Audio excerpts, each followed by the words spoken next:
কেইদিনমানৰ পৰা আপোনালোকে শুনিছে যে আমি ঝুমুৰৰ ওপৰত গুৱাহাটীত এটা আকৰ্ষণীয় অনুষ্ঠান আমি আৰম্ভ কৰিম। অসমৰ সংস্কৃতি বিশ্বৰ দৰবাৰত আমি লৈ যাব লাগিব।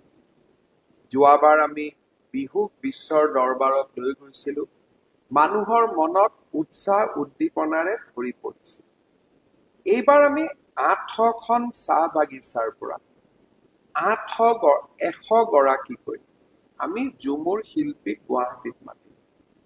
20 নৱেম্বৰত 8000 ঝুমুৰ শিল্পীয়ে একেলগে ঝুমুৰ নৃত্য পৰিদৰ্শন কৰিব আৰু ঝুমুৰক বিশ্বৰ দৰবাৰলৈ লৈ যোৱাৰ এক নতুন প্ৰচেষ্টা হাতত ল'ব।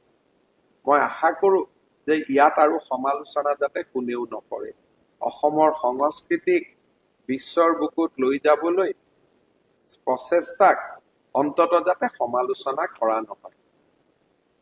আজি আমি এইটো সিদ্ধান্ত লৈছোঁ, ঝুমুৰৰ পিছত কোকৰাঝাৰত আমি 10,000 শিল্পীৰে বাগৰুম্বাৰো এটা প্ৰদৰ্শন কৰিম।